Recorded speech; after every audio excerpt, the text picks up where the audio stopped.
Okay, we're all standing. If we can start with the Pledge of Allegiance. I pledge allegiance to the flag of the United States of America and to the republic for which it stands, one nation, under God, indivisible, with liberty and justice for all.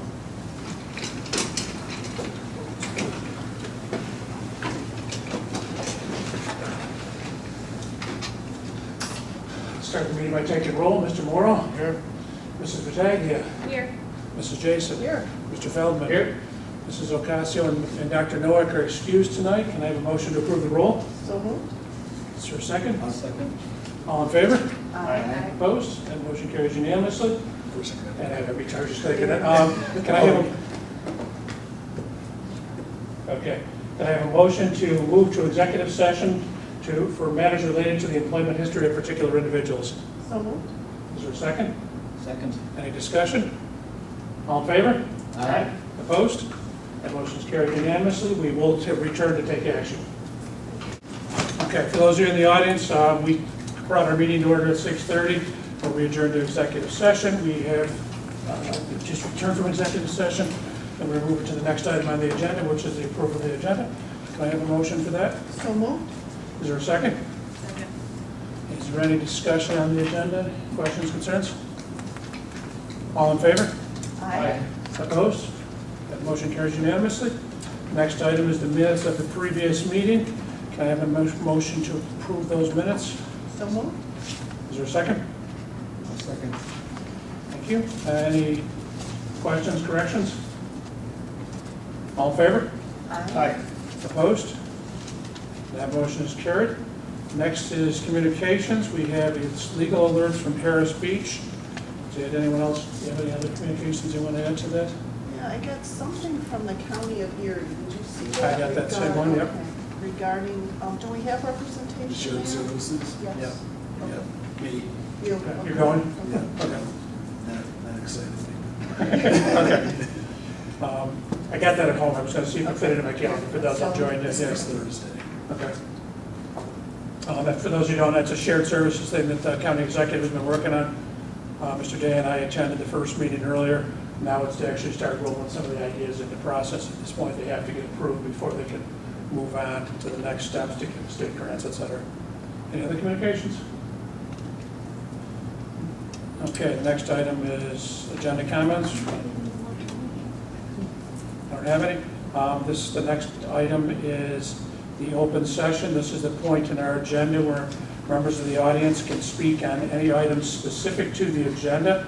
There's another open session at the end of the meeting where you can speak on any topic. At this point, it's community members that want to speak on any items on our agenda.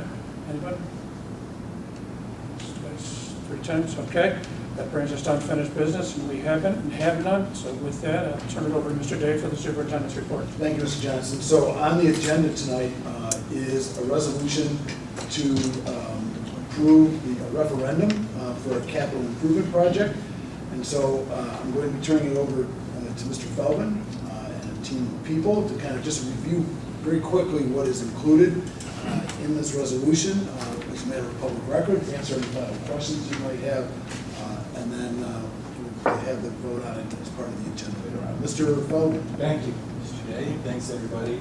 Along with me tonight is Jim Hickey from Young and White Architecture and John Tico from Campus Construction Management. So if anywhere along the way we've got some questions, please just let us know. But we'll give you quickly a little background on where we started and how we've gotten here, an idea on the scope of the project, conceptual budget and tax impact, and finally a timeline and how we're going to publicize the project as it approaches the referendum vote in October. So quickly, in August, this time last year actually, we presented a project to you, 3 different projects to you, to the Board of Education at different cost packages, one about $26 million, $31 million, and $38 million. And we got feedback on each of those projects. And based upon that feedback, we came back to you and identified a new project with your priorities in that project at a cost of about $43 million. And then in January of 2019, we went through the process, an RFP process, and brought Campus Construction on board. And they took a closer look at that project that we presented to you in November. And in February, a new estimate was created at a cost of about $49.5 million.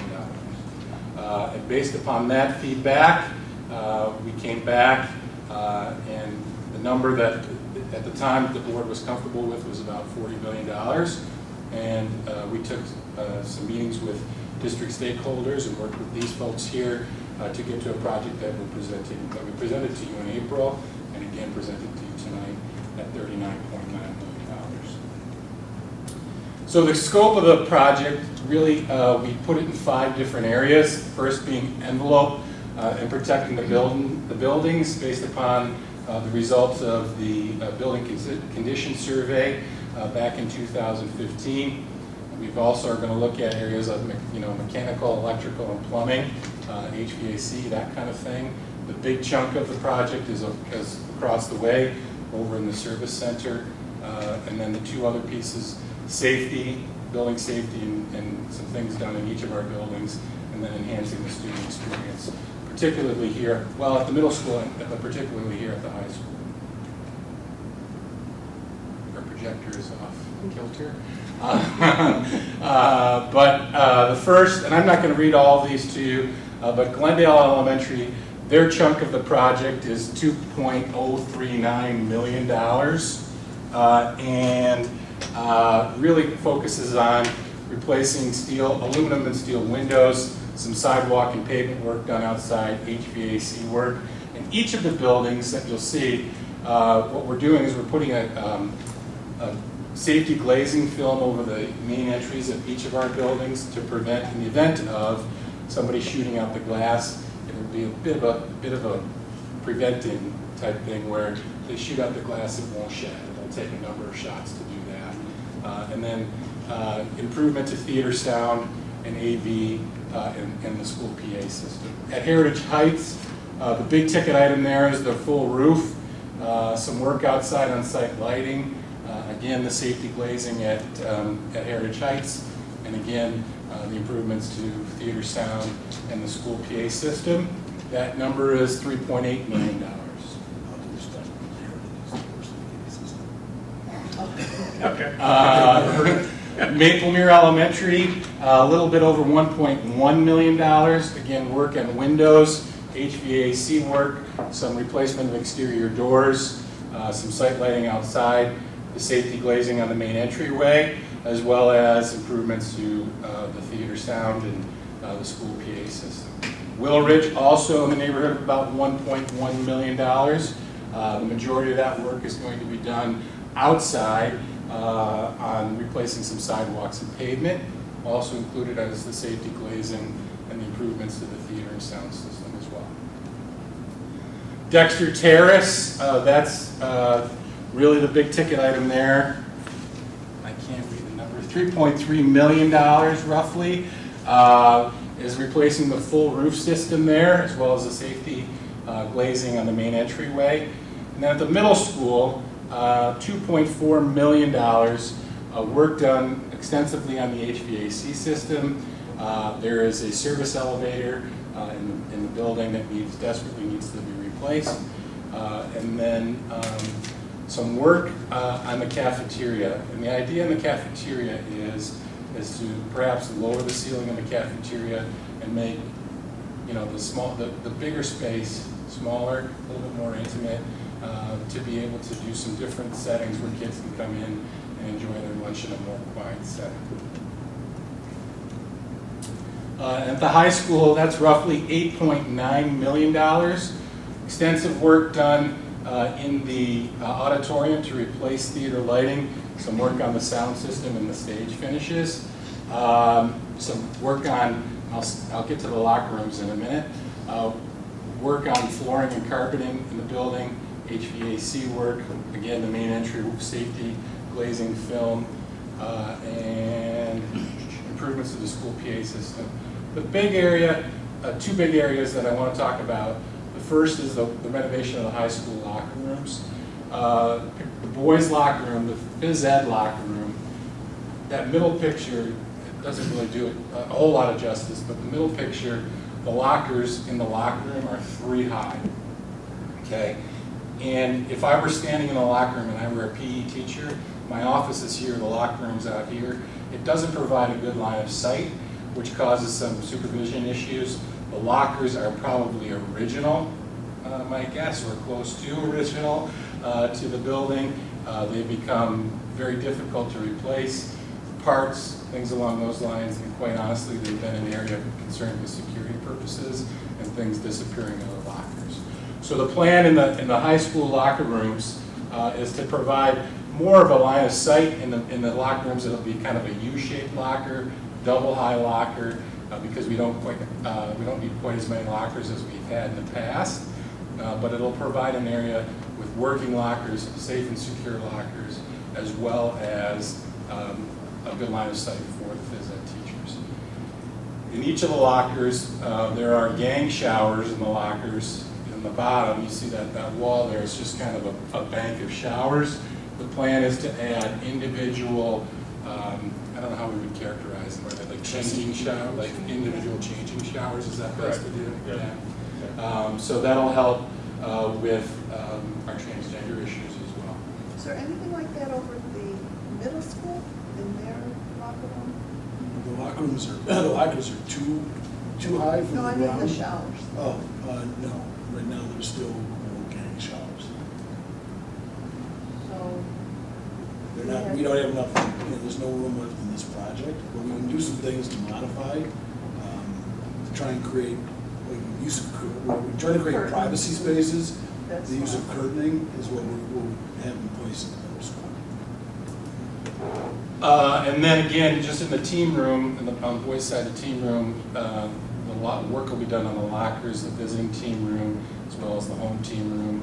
Those lockers are also original in the building. Some of them don't even lock anymore, so those will all be replaced to add, again, another level of security. The other area is that second from the bottom, room 601, which if you walk inside that front, the main entryway, it's in the science, math, technology wing, which used to be the old social studies wing. Room 601 is an auditorium-style room.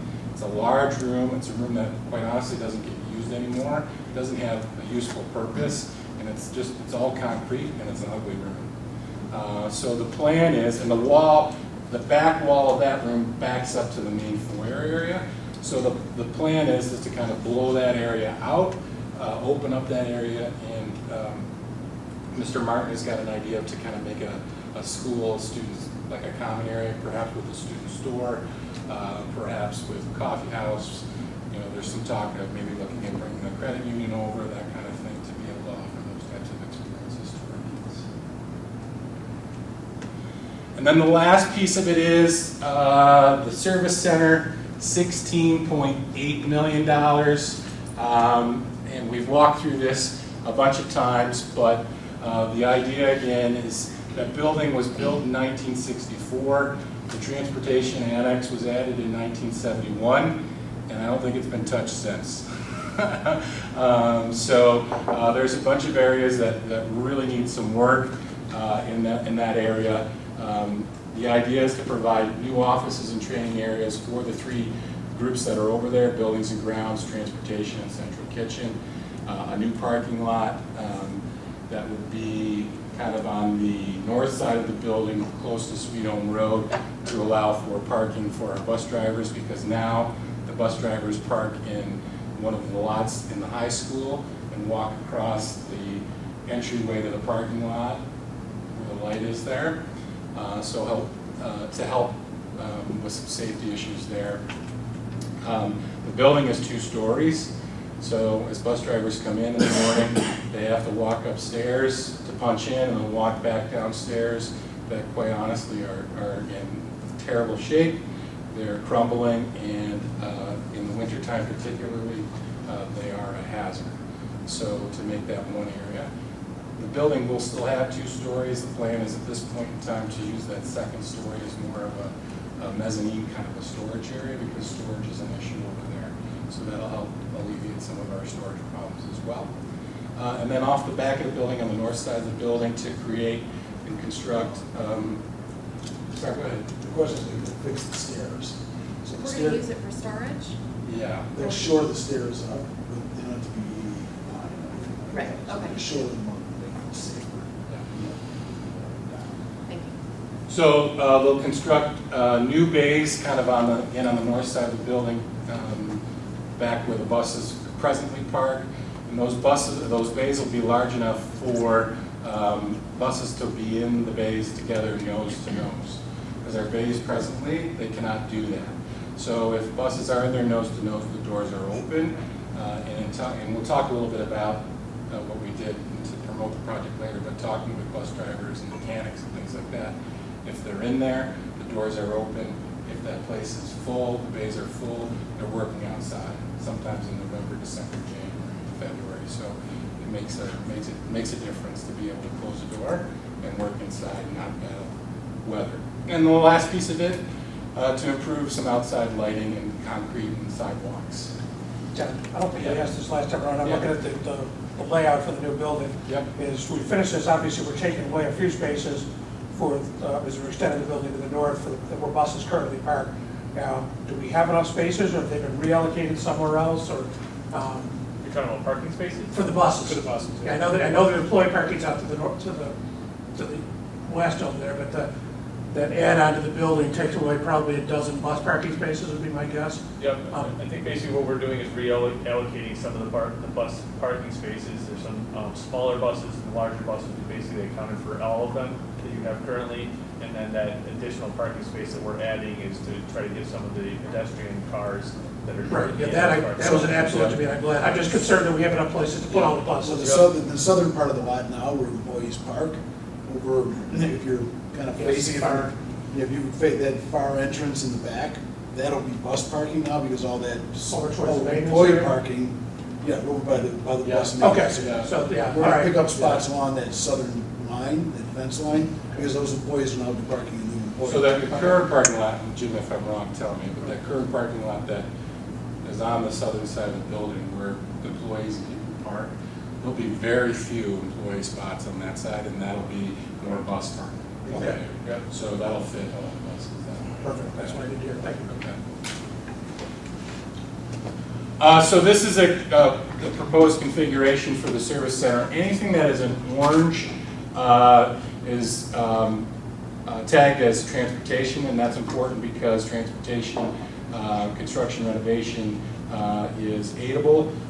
So we tried to get as much as we could in orange to help us in the long run in terms of cost to our taxpayers. Can I just ask, Yep. when you're doing all this work then, do we have a proposed plan where we're gonna be putting the buses? I mean, The beauty of this plan is that we don't have to transplant ourselves from that spot. Yes. So we can construct the new building while school is in session. just going up. So And actually, minimal- Don will talk about that in a minute with the phasing. So we're gonna build that part, and then we'll start rotating people over. But we actually don't have to give up our facility. It's one of the great, this was a great synthesis between campus and Young and Wright in creating this concept, because we don't have to move our buses, we don't have to move food service, we can operate. There will be a short time we're gonna have to move food service when we do some of that work. Right. But other than that, the operations can continue, and then we transplant. So initially, the discussion was, and Tony's right, initially the discussion was to really look at maybe potentially just leveling that building and building new. And then we were talking, if you remember when we were presenting initially, we were talking to local school districts, Kenton being one, about moving our operations over there, renting space, but this is just perfect, it doesn't. So it's gonna be seamless going from there. So. I keep looking at the construction John just choked me. Yeah, let me qualify that. There are a few seams here and there. John, it's gonna be seamless, For the most part. Yes, John, it's absolutely. gonna be seamless. Does that include minimal disruption for our kids too, as far as when things are done on these buildings? Yes. Yes, Yes. Work in the buildings was all summer. summertime work. And The you'll see service that. center can start as long as the weather allows it, because we're not gonna work where people are, where kids are. So just again, this captures all of the cost breakdown, service center and the high school being the two big pieces, but a project that comes in just short of $40 million at 39.927 million. So again, as I mentioned before, the goal for us was to get as much aid as we could, get as much aid on that service center and the transportation area as we could.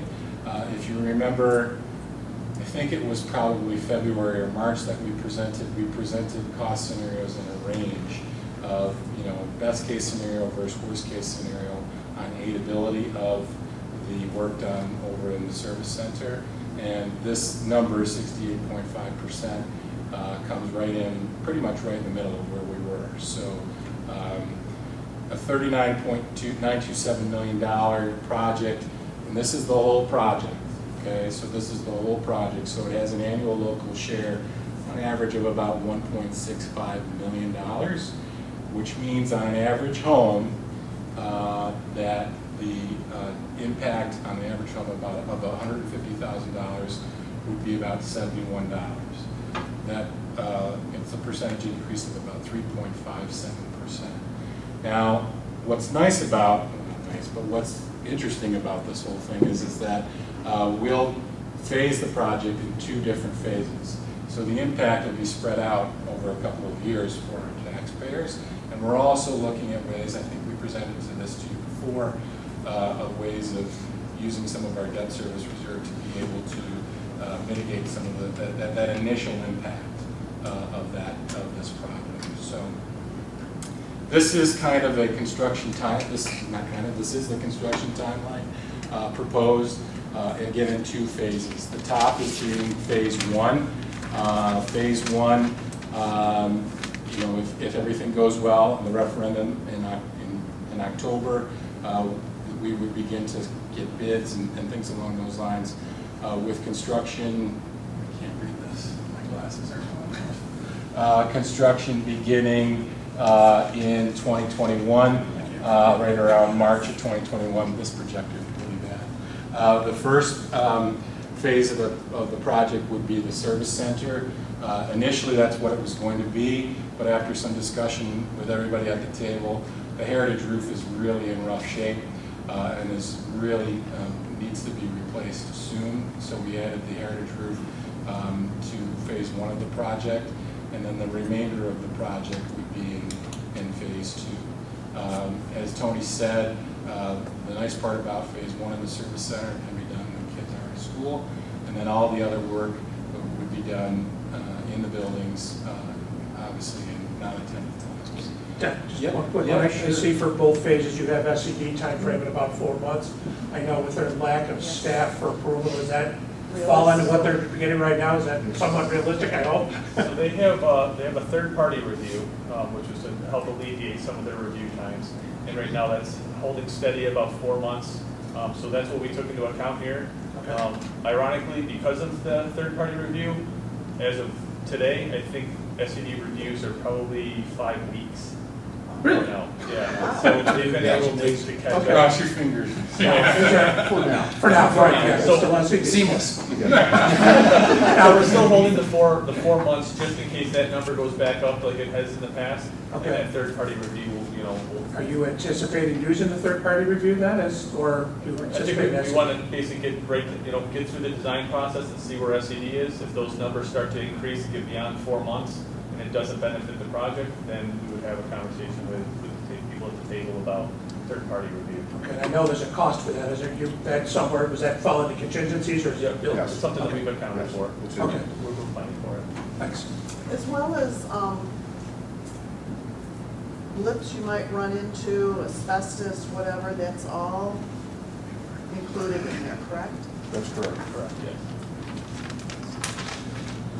So anticipated completion of construction would be around the start of school in 2023. So this is where we are today. We need to talk about, one of the pieces of feedback that we got the last time that we were here. The number was good, but it's not a very sexy project, right? So one of the things that we have to do a very good job at is to get out and talk to people about the project. And these are just some dates to just kind of keep in mind so that you are all aware of kind of what our plan is. So we did initially, based upon that first round of feedback, and we got to the number of about $39 million, we did initially have a project open forum over in the service center on May the 29th. It was sparsely attended, but the feedback was good, and people were generally in favor of the scope of the project as well as the dollar figure. So tonight, that brings us to tonight, where you will hopefully vote to approve the proposed project, and then from there, we would do 2 public forums, one on September the 16th at 7:30 at the middle school, and that would be in conjunction with the middle school PTSA meeting. Middle school PTSA would meet first, and then we would do one at the middle school to help there. And then prior to our voting meeting, or your voting meeting in October, we would do another one here, which would be a week out from the vote. And then the referendum vote would be on the 22nd of October. So some other things that we've done that we've done in the past, our most recent one being the turf. We've worked with Young and Wright to do a kind of a handout that we hand out, 2-page handout that we hand out to people at places like open houses and PTA meetings and things like that, along with big posters that we place in our buildings. We'll continue to do that. As I mentioned, we'll do sessions with PTA, PTO groups throughout the district. We'll be at all the open houses. And then one of the things that we've done, we've seen districts like Lancaster, Williamsville, there are others that don't come right to mind, but one of the things that they've done is they've done a video to promote the project. And we worked with an outside group to help us put together a capital project video. We did probably almost 2 full days of video. And the idea is that we've interviewed really all of the stakeholders, Tony and Scott, building principals at the high school, the middle school. We talked to parents, we talked to student athletes, for the locker room. We talked to bus drivers, we talked to mechanics, just to get a feel of how they feel about the project, what the project looks like, why the project is needed, etc. So again, we took about, I don't know, probably close to 15, 16 hours worth of video, and the idea is to shrink that down to about 3 to 5 minutes of time to be able to put together a capital project video that we'll put on our website. Tony will show it at opening day. We'll put it at the open houses. We'll share it via social media, email blast, etc., etc. But it was really quite the process to kind of see and hear what people have to say. The employees really, particularly over in the service center, are super excited about the possibility of the project and what it would mean for them and their workspaces. And then we did some things with drones, which was pretty cool because I never got to see a drone before, but we put a drone in the middle school cafeteria and flew it up to the middle school cafeteria. And then another gentleman came out last week and did some flyovers here at the high school and middle school in Dexter and Heritage. So it's going to be interesting to see how we get all the video into 3 to 5 minutes. But we're supposed to get a script later this week, so we'll certainly keep you in the loop as far as that goes. And then the last thing of it, of course, when we did the turf project, we did a little 4-page spread, a special edition for schools. Anything with the Amherst meeting as far as, your space that you sometimes. Oh, we will. Yeah. But I think next one coming up, that's when it'll all be about. Great. So, I thought the feedback, was good at the board on it. This is the biggest project that we've ever had dollar figure wise. And it's not about, lots of sexy stuff, but, the feedback was we get out and sell it right and do a good job, and the community should support it. So we wanted to do things in some of the old ways that were effective, but also add some ways that we can really saturate.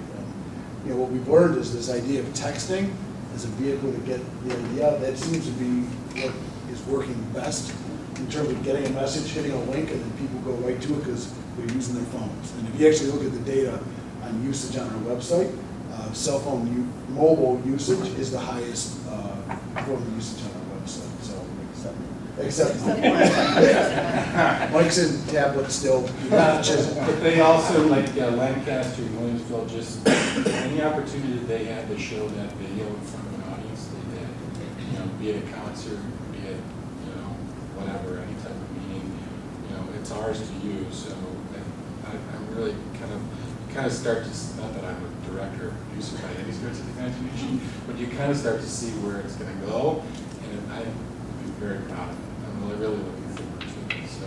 Is this date that we picked for the vote correspond with anything going on at school? You know how like with the voting here, so Yeah, the concerts and,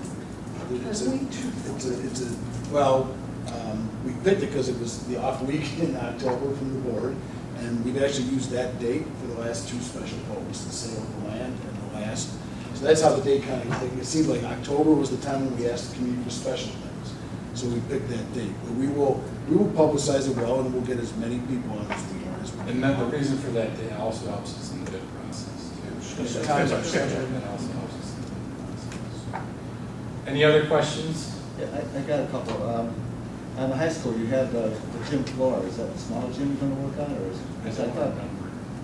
because we replaced Right. the main The gym. main gym was just done in the last project, I Yeah. believe, so, yeah. It is the back gym. It's the back gym hasn't been touched. The back It needs to be stripped down and started over. But it's not as big and it's huge job as the main gym is. Okay, Don kind of tipped me off about the age of those locker rooms. So since they're probably original, and since the age of the service, do we have to test for lead paint on those lockers, and then? We'll be doing asbestos, PCBs and lead testing on any area of major renovations. So if you have to contain those areas, do you have to contain those areas for lead paint to remove them, or? You don't really expect to find lead paint on those, do you? I wouldn't imagine. I have no idea. Yeah. But there is a special, procedure as far as removing lead-based materials. It differs from like asbestos and the containment is different, but there is a special means of how to get rid of it. So, is that in your plans down the road, if you have to contain it, then it's, because that's gonna slow the project down a little bit more, I would imagine. I'm not sure it would slow it down as much as you might think though, because there's room in there for any kind of testing or any kind of material like that. I think we'd be able to fit that into the project pretty easily. And the cost is certainly there. That would be in our contingencies too. Thank you. Amy, any questions? No, just a finesse on your schematic drawing. We don't want to put the small bus parking in the middle of the kitchen, so you might want to move those words. Oh, okay. Good to know. All right. It's a multi-purpose. We might want to. Multi-purpose room. Okay, just- Food trucks. Food trucks. There's plenty of room, the bus goes right in. Food trucks. I'm like, if you're going to hand that out, you might want to move In those. between runs, you're gonna take food out. Thanks. Well, there are a lot of kids to feed this year, so. Absolutely. Josh, anything? No, I'm okay. I'm all right. Marianne? I just have one more quick one, Don, and I lost where it went. Back on the tax levy number, the 3.57, that is a exclusion from the tax levy, right? Yeah. Okay, definitely wanted to hear the words, I was sure it was, but I still wanted to hear it for my own comfort, so, okay. So nothing Anything else? Okay. Don, thanks. John and Jim, thanks very much Thanks, for guys. coming, and thank you for all your help on this. No problem. Thanks, guys. So I think what I'd like to do, if we don't mind, is I'd like to do facility usage next, so that we can conclude with Mr. Steichen. Seemingly fitting. So we've had, 3 years ago, we asked the board to set rates for outside use of facilities, and we have not changed those fees in about 3 years. And we've also, since then, we've begun to try to provide security within the secondary campuses, even at nighttime, to help not only the people that are in the building, but also as security and safeguards against any potential staging that could take place. So given that, we'd like to, we're proposing some changes to our fee rate structure to assist in generating some revenue, to assist us some of that work. So, Mr. Feldman, if you wanted to kind of just give us an overview, that's very helpful. Well. Yeah. You all have this in your packet. So this sheet really compares to where we are present day in terms of facility rentals in comparison with similar districts: Amherst, Williamsville, Kenton, Grand Island, and Lancaster. You'll notice, I just want to draw your attention to the very bottom. There are a number of school districts that presently charge for security personnel. We are not one of them. In our facility rental rates, we do not charge for security. That's changed quite a bit. I would say, just in my little research, that 3/4, perhaps even more, of school districts do have a security personnel fee associated with anything that they do from an outside building use rental. So is that provided by contract then? That additional security? I mean, is that a contract security agency? Is that- Generally, yes. And then they're on an on-call basis, so if they rent the facility, they Well, provide- we generally have events going on in our secondary campuses. At the high school, we're running limited to Mondays through Thursdays. The middle school, we're limiting activity Tuesday, Wednesday, Thursday. Yeah. And then during those times, we have a contract with the Amherst Security Professionals to provide Got personnel during those times. So that's that there. Just wanted to draw your attention to that. And then on the next page, these are just recommended, what I'm recommending to Tony, what we're recommending to you tonight as far as a change goes. And there's really only 2 areas of change in facility rentals, and they're very minimal. And I'll just again draw your attention to the last column, the hourly rate for profit organizations. The auditorium, and these are areas that we see the majority of our rentals being done. The auditorium, we're proposing a rate of $95 an hour, and then at the high school, it's $120 an hour, which really, if you flip back, kind of puts us right in the wheelhouse of where everybody else is. That is a rate increase of $5 an hour, but also keep in mind on the very bottom, we are proposing a security fee of $25 an hour to be able to, kind of as Tony said, to offset some of those costs in terms of the security personnel that will be there. Okay, and then on the bottom, on the front page, you'll also see turf complex rental rates. The bottom here on our sheet, the turf complex rates, the only change that we're recommending is including a security fee of $30 an hour. So everything else, the rental rate will stay the same. We're just asking for an additional $30 an hour for security fees. Keep in mind that these rates that we're proposing are on a one-time rental basis. We do offer some flexibility to folks that if they rent long term, we have some flexibility negotiating and kind of working to a rate that is better for them. But the most important piece of it all is, I think, just the auditorium and the gyms, the $5 increase, but really the increase of the $25 to $30 an hour for security purposes. So if a group says to you, okay, what are we gonna get for this $25 extra? What's the answer? Well, there's a security personnel in the buildings, okay? So But also like if it's an athletic sponsored event, like out on the turf, it's perhaps in the gym where things need to be set up or taken down. We have a chaperone that's back there that will help them do that. They'll close the building up, they'll make sure the bathrooms are open, et cetera, et cetera. So for like events, say there's a swimming event back Yep. there. If the fire thing goes off, will security then be responsible? Is that part of their duty? We also have a chaperone. There's a The chaperone. chaperone understands the operation of the building. Yeah. The security personnel's presence to assist in difficult situations and to act as a deterrent to any possible issues, interpersonal issues. So the chaperone would work directly with those groups, like just, aside from, like if it's an athletic event, we'll have a chaperone down there. If it's like an auditorium rental, there's somebody that's in there that serves as a chaperone that will help them with sound and lighting and things like that.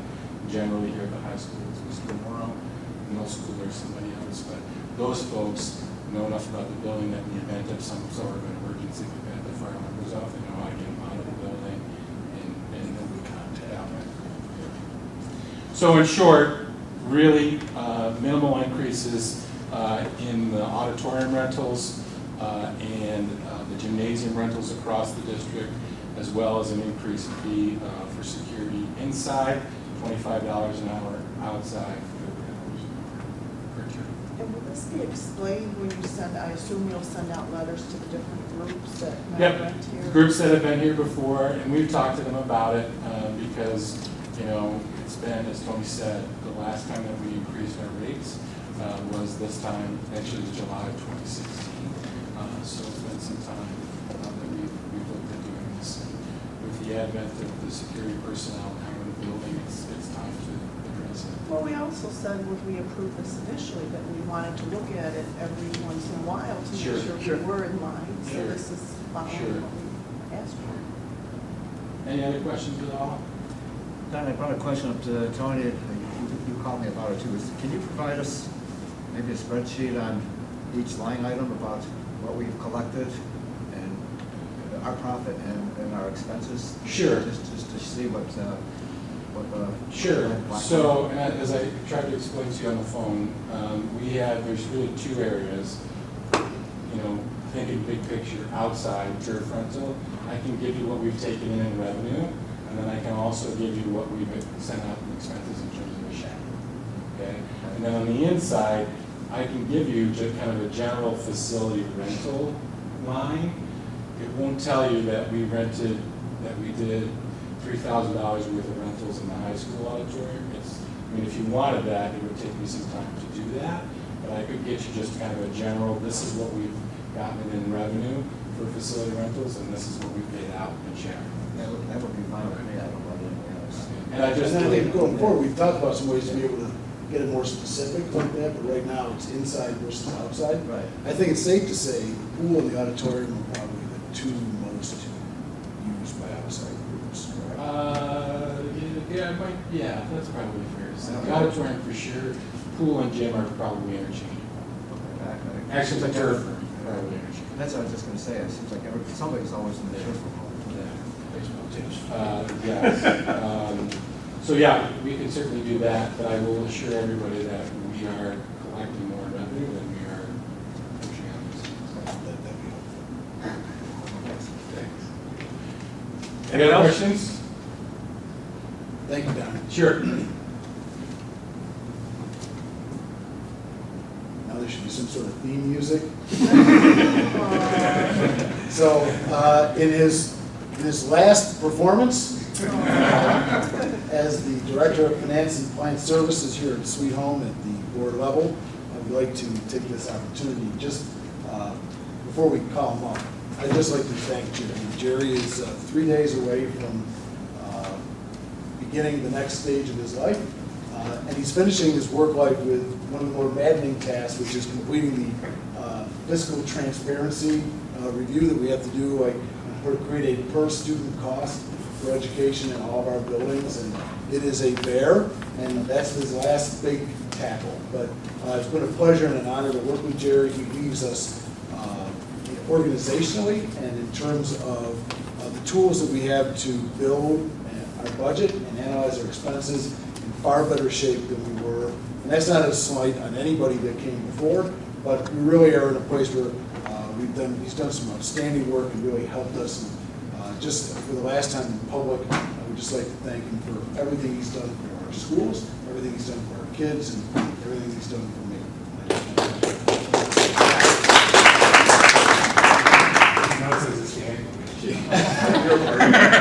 So what we'll ask Jerry to do is, now that the assessment roles are complete and the district audit of last year is complete, we're ready to set our tax rates and disperse with surplus funds. So, Mr. Stoicha, take it away. Thank you. That's, and just from my standpoint, thank you for allowing me the opportunity to work here.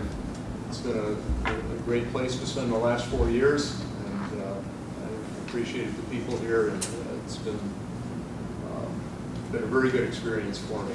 So I was trying to figure out what board meeting this is for me. I think it's well into the 800s. It's probably about 830 or so.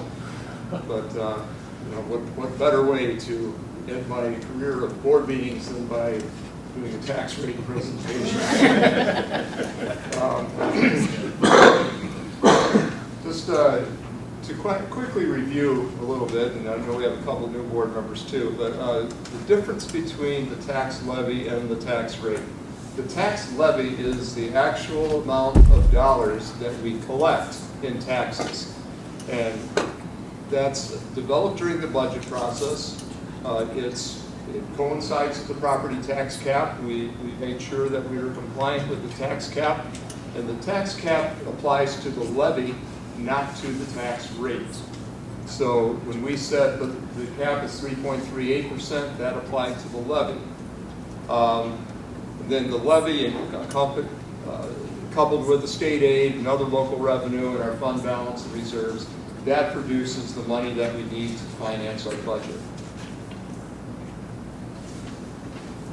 So the tax levy for 1920 is $48,145,272. It's an increase of $1.5 million, and it is 3.38%, as we've been saying for several months now, and it does comply with the New York State tax cap law. Tax rate, on the other hand, is the rate per thousand of assessed value that's needed to get that amount of tax levy. And that gets a little bit complicated in a school district. She's taking off. They both took off. The whole audience left. I did my best tax presentation and they all left. TV friends. The beauty of video. No commentary, Jerry. Okay. No commentary. Sorry. As long as you just don't go into Matta's house. They're all leaving. I may as well leave. No. All right, so where was I? Okay, so the rate. There's several variables that affect the rate. Of course, we have the amount that we're collecting, and that's the levy. That is the one thing that the school district controls. There's also the total assessed value of real property, and that's set by the assessor. And there's also the other thing called the equalization rate.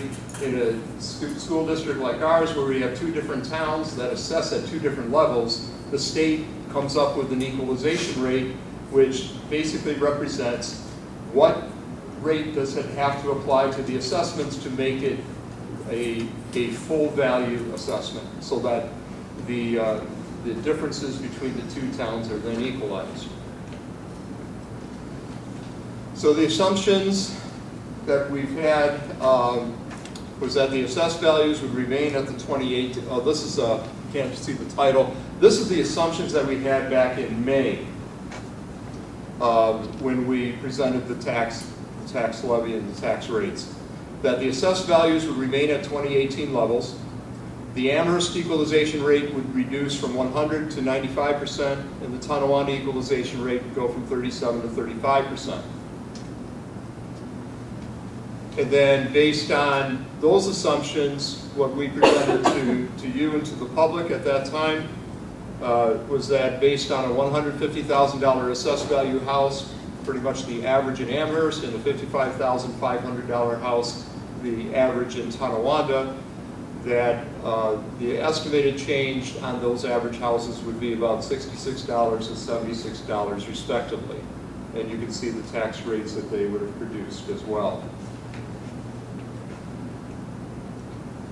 Now, changes from May. We now obviously have the actual assessed values for each town. The other two things that we assumed did come to be the 100 to 95% and the 37 to 35% for each of the towns. But the assessed values are what kind of threw us for a little bit of a loop. Ordinarily, when we get to this time, the assessed values have almost always gone up. And that reduces the rates from what we presented in May. That's not the case this year. And a big chunk of that happens to be the reduction in assessment for the Boulevard Mall. So if we took that out of the equation, it would have been another normal year. But It's not, and the rest of the assessment increases were not quite enough to make up for it. Now, what it also happens is, I mentioned before, a school district like ours has several complicating factors. You have the two towns, the two different equalization rates, and the way they assess, they do their assessments. And you also have homestead and non-homestead, with one town having a lot of non-homestead and the other town having very little. So you throw that all into the mix, and when you have a $30 million reduction in non-homestead in one town, then that really throws things into, this is a professional word, but it throws it into a kaflooey. So.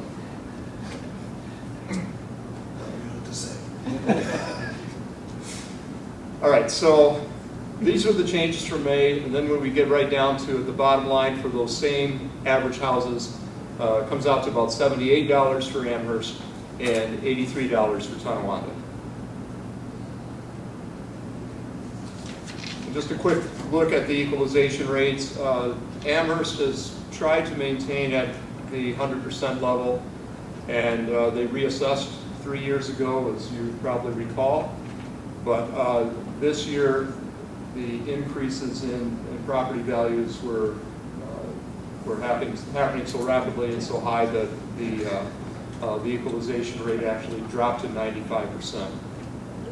The Tonawanda equalization rate continues to drop, and they continue not to even think about going to full value. So that's what it is. They're down to 35% now. Why is that? It takes a bit of political capital to tackle that project. People's tax bills change drastically. Yeah, that's true. They're afraid to do it for something Yeah, worse. so it's never going to change. This is a chart that just shows the history of the Amherst assessed value, and you can see that the non-homestead was actually, the total non-homestead for many years was below the homestead value. About 13, 14, they crossed, and then from then on, the non-homestead value in the town has been quite a bit above it. And in the last year, it was minus 13.5 million from last year to this year for the non-homestead. Homestead value actually increased a little bit, so about 12 million. Tonawanda assessed value has been, quite consistent. It's been, there's slight increases pretty much every year. In the case of this year, the homestead increased 450,000, and the non-homestead increased about 300,000. Now, what's interesting is when you apply the equalization rates, then that gives you a full value assessment, and our full value assessment has actually continued to increase considerably. So this is what you would see if both towns assessed at 100%. And the total full value increased by 145 million. But because we do the tax rates on the assessed value, not the full value, that doesn't get reflected in the tax rates. So if this had been the case, our rates would have been less than what we said in May.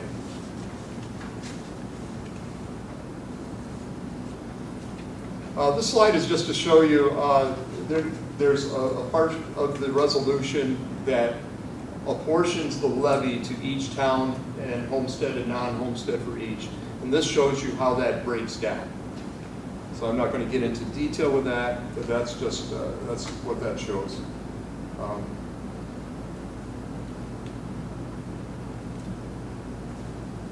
So the tax bill comparison, looking at our actual in 1819, our proposed in May, and then the actual in August 1920 is shown on this chart. And there is one error on the heading. It's not 11.77 million. It's about 13.5 million. that the Amherst non-homestead assessed value went down. So that's, represents almost 1.1% of their assessed value. Tonawanda increased by about 0.5, and then of course the equalization rates going down, Amherst going down about 5%, and the Tonawanda equalization rate going down from 37 to 35 is actually over 5%. So because of that, Tonawanda's rate gets hit percentage-wise a bit more than Amherst. Sorry, Scott.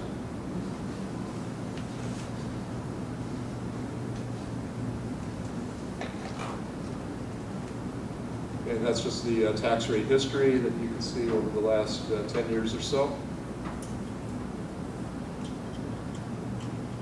And then the summary. And you can see from the May projection, the homestead rates for both towns went up by about 12 cents, and the non-homestead rates actually went down by a penny. And that's because of the 30 million coming off of the non-homestead assessed value.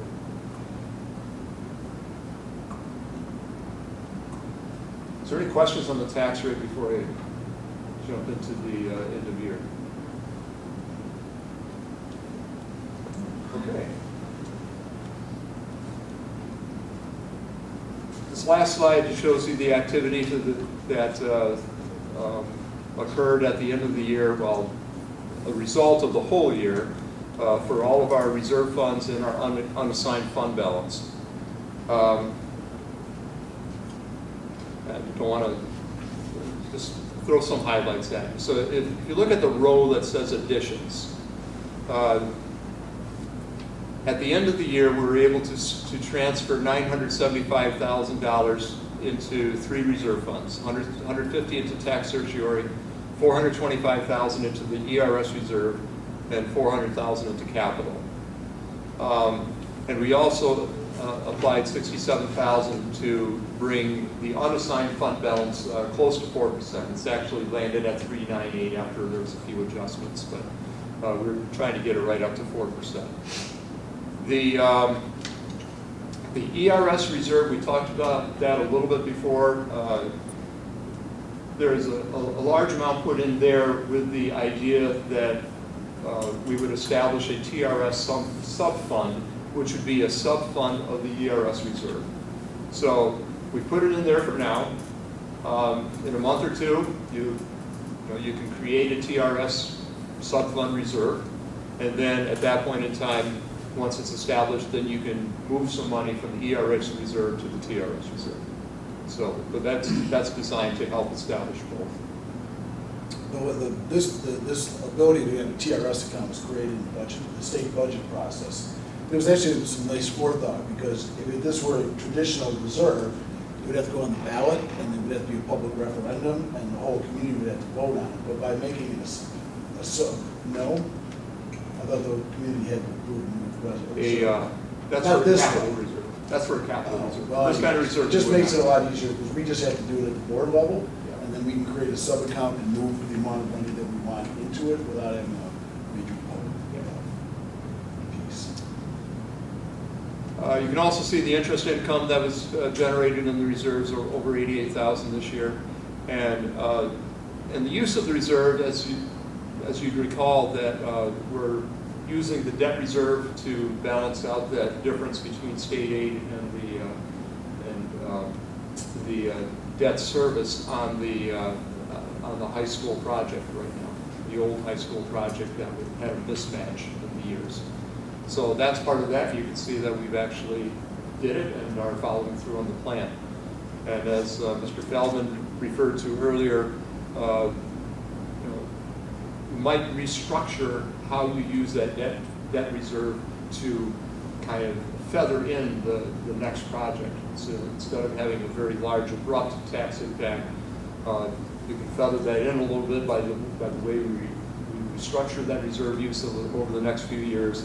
Then you also have the 2 phases that will also help you to feather it in as well. So it shouldn't be a big abrupt tax impact with the capital project. So the bottom line, we're sitting very healthily. And I think you'll hear that from Mr. Chivone in October. And so that's where we're at. Questions? I have one question.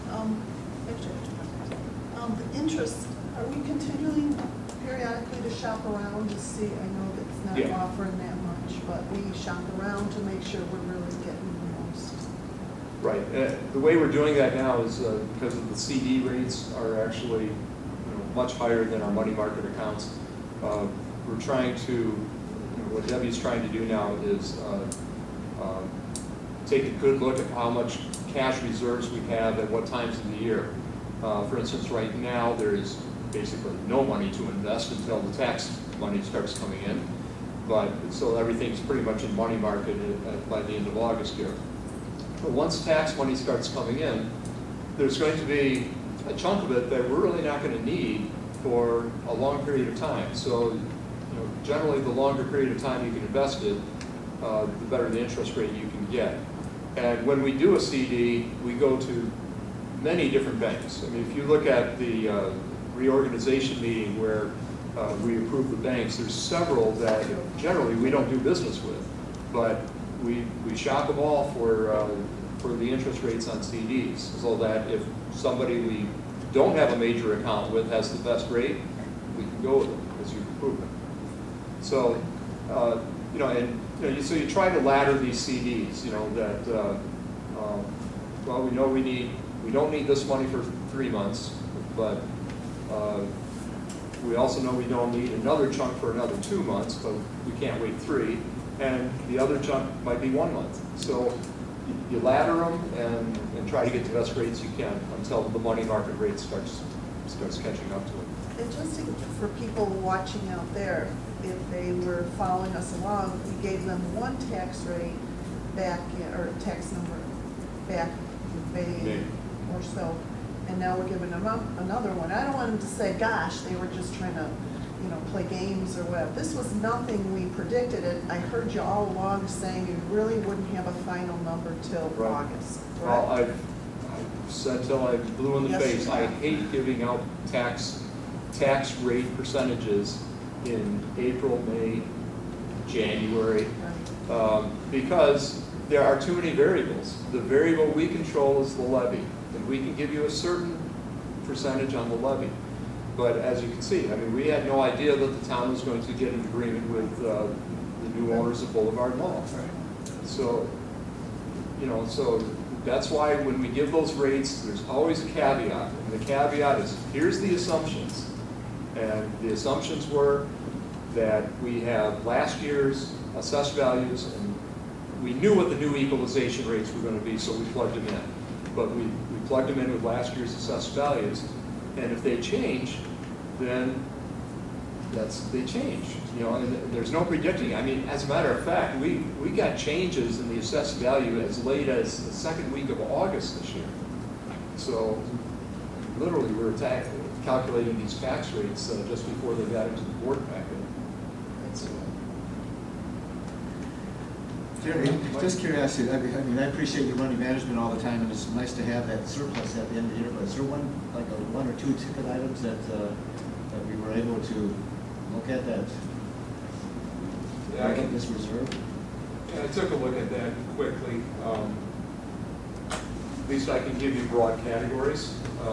As far as, I mean, there's some that were, honestly, were unexpectedly, we always have to generate the 2.4 million that we carry over every year. So, I mean, there's certain things that you expect to be there, but, so this year there's a few things that went above and beyond, and we'd have to look at like individual codes and what happened with them, and I got some idea.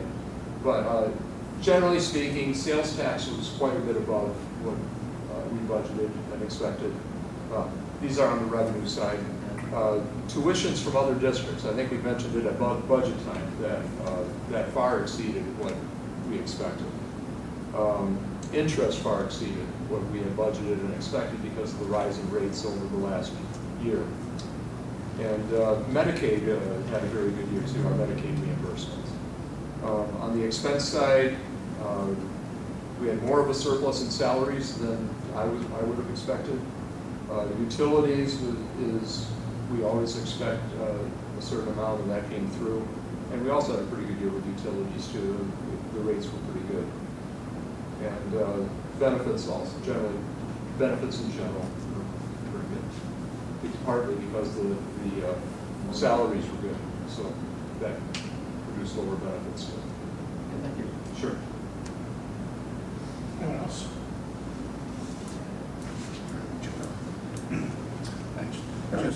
Thank you, Jerry. I did have one quick Oh, I'm sorry. concern. It's okay. You're not First done off, yet. I did want to thank you, because you also, I spent some time with you with the discussion of the tax rates, and I really appreciate what you, even though your predecessors explained it to me, having heard it all again was very helpful to me, and the time you spent on the last 4 years has been great for us, I think.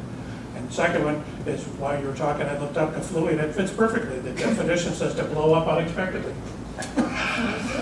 There you go. Very good. Thanks, Jerry. Glad you could look it up, because I wouldn't have even known how to spell it. That concludes tonight's superintendent's report. Okay, thank you, Mr. Day. Next up on our agenda is the items of interest. The first one and most important, I guess, right now is August graduation tomorrow at 4 o'clock in the high school library, for those of you who can make it. Staff opening day on September 3rd. And again, if you can make it in the morning, that's a great chance to sit down and talk with the staff and see where we're headed for the year. What time we start, 8? 8 o'clock. Just an item that's not on there, if you are available Thursday at 3 o'clock at my house, if you want to have a glass of pop or a bottle of water and say goodbye to Mr. Stoich, we're having a little reception for 701 K. This Thursday. This Thursday, 2 days from today. It's going to be tomorrow, until we forgot about graduation.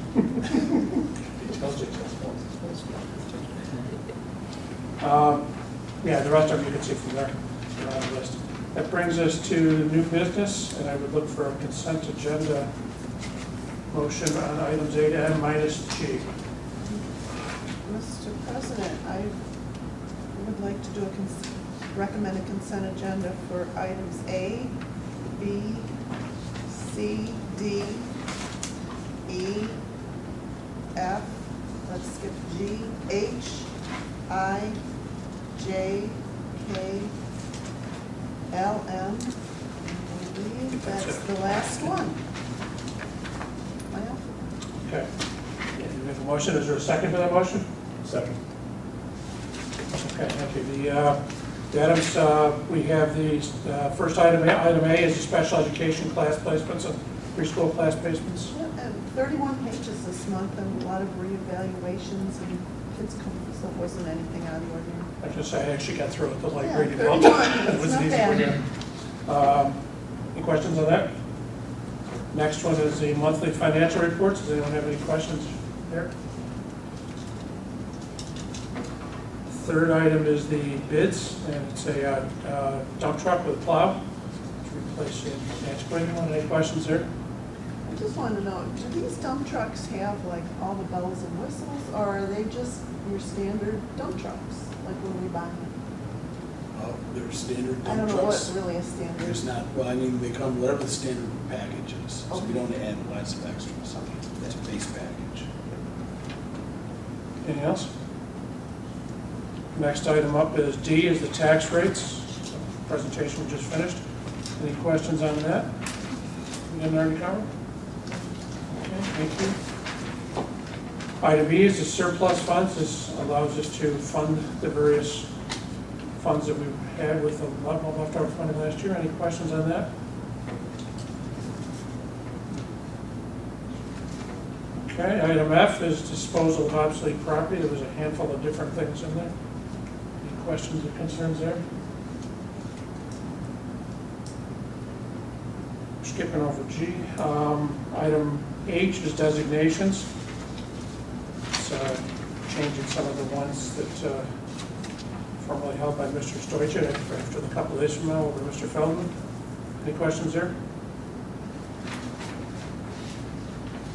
I is committee appointments for the Safety Committee and the Wellness Committee.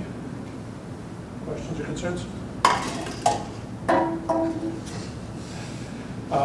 J is the establishment of a trust and agency account for the donations made to the John Fowler Memorial.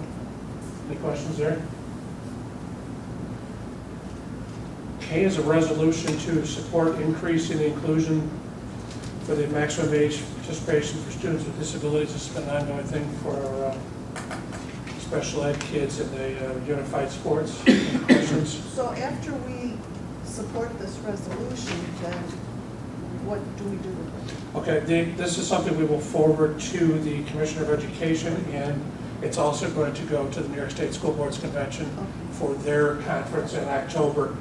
Kenton Schools has already put forth the same That's fine, resolution, we're- and it's on their agenda. This will be putting forth our support of their Okay. motion on the, and I know this was already approved for the convention in October. And as I think I mentioned, it appears there will be a Regents item in September to increase that age. They haven't actually written the lawyers are putting it together, but feedback from my contact stated as it will be on the Regents agenda in September, which would give allow it to be in place for the sports season to start up. It would be awesome if they do it.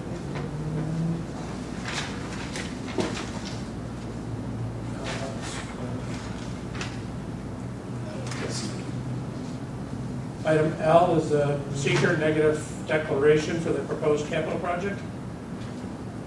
Any questions there?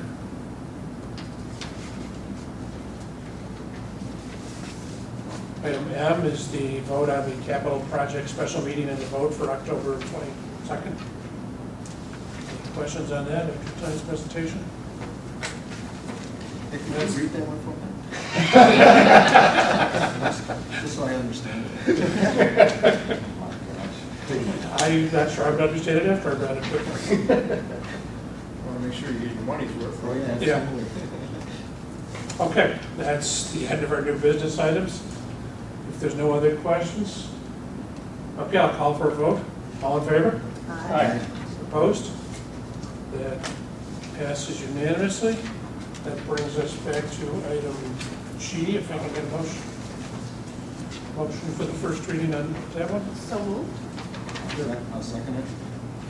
Okay, item G is revised policy 1410. It's, I'm sorry, that's not the policy. 7511. Did I get the right one? Immunization of students. This is based on the state law. At this point, I needed to. So what are we You can doing? ask for a motion to waive the second reading. Okay, yeah, all right, that's, I gotta get it straight. Can we get a motion to waive the second reading and approve this policy as submitted tonight? So we have to waive the second reading. And we Separately. vote on passing it first reading. Okay, So procedurally, we just have to eliminate that step, so that when we vote on it, we're actually approving it, the policy. okay. So the first motion, can I get a motion to waive the second So reading? moved. So moved. Second. There's a second. Any discussion on waiving the second reading? Okay, this would allow us to go back and approve it tonight to move So then forward. we vote on that. Okay. All in favor? Aye. Opposed? That motion carries unanimously. That brings us back to the first reading. Is there any discussion on this?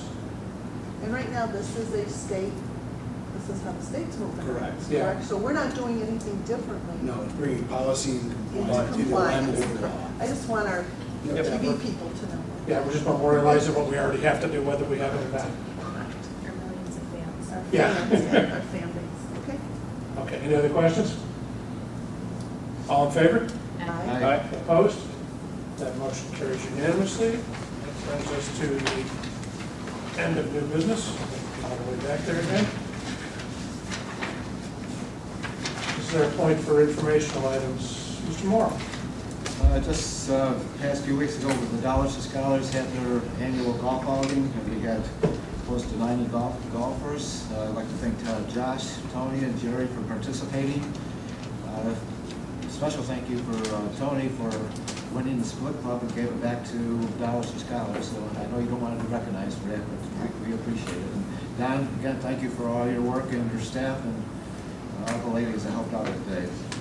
Last one, I'd like to thank Jerry for being with you for the last 4 years. I was on that selection process when we interviewed you too, and you were our first choice. You are my fifth financial person I had to deal with, and we've had some great ones in my 20 years on the board, and I gave you some questions all the time, and you took the time and effort to explain it to me, even though math is not one of my best suits. So, Jerry, I thank you very much. And I'm delighted to know that you're finishing your career as Sweet Home. So congratulations. Thank you. Anything else, Mike? Nope. Mrs. Pataglia? I just have two real quick things. Yesterday I attended the first Heritage PTA meeting. It was well attended. It was nice to see some new faces. It's nice to see them grow without me pulling them along. So they're doing well. I had spoken with somebody that is not in our district any longer, but currently works within food service, and had told me about Sandy being recognized. Do you, She was recognized as the outgoing past president of the New York State, I can't remember the exact, Food Service Association. She was the outgoing president. And so in January or February, there was at the state convention, there was a moment where she was honored, and I attended and spoke on her behalf as the superintendent. It was very, very nice. She's well known statewide. She's absolutely known statewide for her work in promoting nutrition and food service operations. It was very nice. I was really, it was a little hike to get there, but it was really well worthwhile. the person I spoke with is based in Ohio and has informed me that she is well known across the East Coast and making a name for herself nationally. So kudos to her for all her work. Jerry, I was here when you were, I was there when you started. You are the second finance person I've seen come through. And I gotta tell you, I keep your PowerPoints just so I can go back and be like, okay, wait, what did that mean? This one will be printed because I feel like that's gonna be important next year.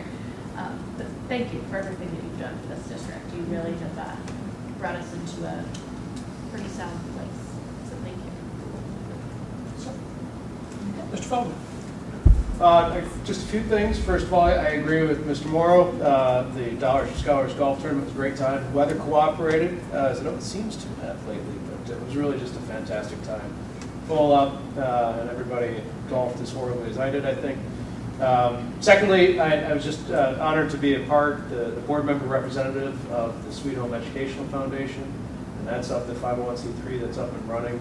They have some great ideas. Don's helped out setting up the website, getting domain names, creating visions, and the board of directors as a whole has done all this, creating vision statement. They're really eager to go. Basing it off the Clarence model that's been successful. My wife has had experience with it in the City of Tonawanda School District, a far more impoverished district, and it does wonders for the students. They have some systems in place to keep some of the aid that they provide, individual aid that they provide to students, discreet and helpful. So I think it's really just it's going to fill a niche, and it's really just a great idea. And then the last thing I'll say is, Jerry, you and I don't know each other well, but thank you as a new board member for leaving the district in good fiscal health, and thanks for everything you've done. Appreciate it. Mr. Chisholm? Echo, Jerry, thank you for using as few abbreviations as you do. Initially, you were using, and then you kind of cut back on those, and it's just, it makes me understand where I really don't understand a lot of it, even now after all these years. I still need so thank you for that. Thank you to whoever your schools put out good advertisement that all our kids will be getting lunch and breakfast, and bold letters, excellent. Trying to catch up on some readings, so getting up to speed on SLOs, our student learning objectives. They say there's going to be some change possibly depending on what. Well, that's a student learning objective is a mechanism that's used in the teacher evaluation process. And there are changes because the law now, we no longer can use New York State 3-day tests in any way as part of the evaluation process. So those teachers have to have these student learning objectives. We have to report their gross score to them, but then calculate a score based on part of what we negotiated the plan. So if they don't have another state test, they become part of what's called a district measure that people share, if they have a state test that already is approved, like a Regents exam, or the E&L assessment, the NICE slot, the Science 4 or 8, they have to set targets for each individual student, put their performance in, compare it, and that's how they get it. There's a lot of talk that there will be some significant changes. The commissioner's office, and I don't know what Mrs. Zelia's departure will do to this timeline, but there's work to revise the. They do have a whole system. timeline listed here, but I think it's probably. That was an old timeline. We'll see what happens now when they get a new commissioner.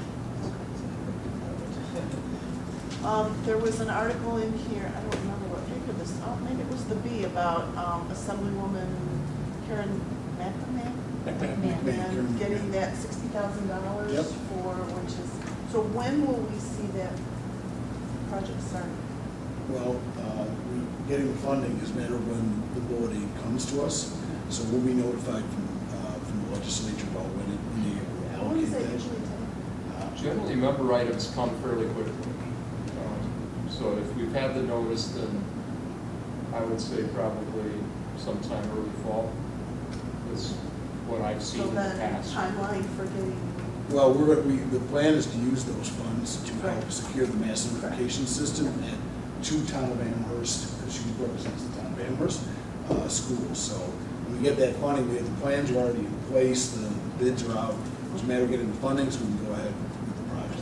so conceivably by the end of the year? And it's our hope that by this time next year, all of our buildings will have the mass notification system. So the high schools is just about ready, and then just working up the final test on it. Okay, thank you. Anything else? Okay, cool. Couple quick things. Along with Mr. Day, I attended a meeting of the hockey parents. I think it was a good productive, and Mr. Feldman is a hockey parent. and some of the kids, I thought it was a good productive meeting. I'm looking forward to where the season goes with the hockey team. Mr. Moore and I both attended the Education Law Conference a couple weeks ago. Very interested as always. I had one section posted. It was in particular that our attorney, Tracy Leparty, was one of the two people doing the presentation, and I still owe you some of the questions I had on it. I struggled to get the information out of their program, but it had a lot of different things in there that kind of changed the new laws and how they relate to what we have to do, like the safety teams and who we have to meet with and things like that. So the question is, how do we figure out the timelines? And that's what I got the questions on. So I'll get those to you so we can work on answering them. They presented a whole bunch of new timelines and processes that we haven't necessarily had before. It'll actually fit very well next month, because we will be bringing this district safety plan for board approval, and we're going to fold all of these updates into that conversation. Because a lot's changed. There's a lot more scrutiny in some areas and new expectations in others. Yeah, and it was an interesting presentation. So the whole rest of the law conference was too. So that was definitely well worth the time.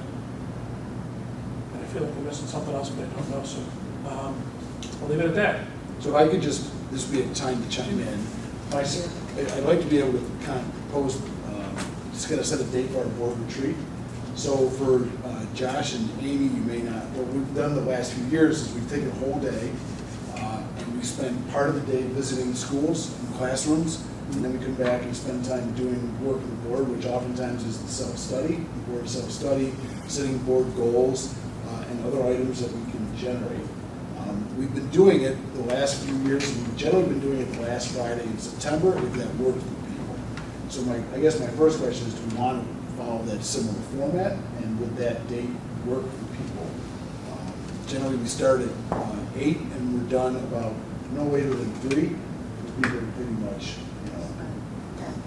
by 3 o'clock, no less. That is homecoming weekend? It is homecoming weekend. Homecoming's on Saturday. This year, the game is I'm on working Saturday. on Friday, so, but I don't want it to revolve around me, but I'm working on the 26th. Are there other Fridays that you don't work? Does Friday work better or work not? Does it matter?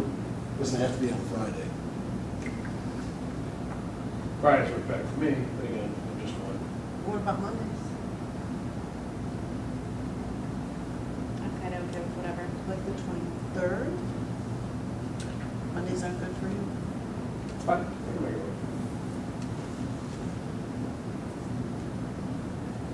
So do you want to, the 23rd or the 30th is, because we also have 2 other people we got to check. Oh, I didn't check the 30th. I'm just saying, we got a couple of dates, then we can check with Mrs. Casio, and then we'll kind of get a status check on Mrs. That's true for school that night. What is that? Yeah, for Nadine's school, that might be tough. Well, any day it's gonna be tough for her, for school. Yeah, that's true.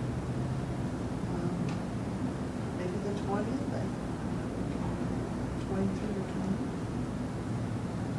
So she was 2 days. The 20th or the 23rd? Is that bad for you? I may be wrong, Joe, but I went to the last student government session too, and I think they were planning on, last year for our retreat, the students were voting on their student senate. Right. And I think that might be the day. It's the day of, it's the same day, it would be the day before homecoming. I think they want to stay away from the homecoming, so there was So they went with the activity. So 20th. I think they were thinking about voting on the 20th. Last year, I believe that we got to, we saw. Well, you get to see them go, you get to see the happening before, so. I think that's the date they came up with. You know, rather than trying to do it without people here, why don't we get to the 20th, and then we can make it part of the agenda. Okay. Okay?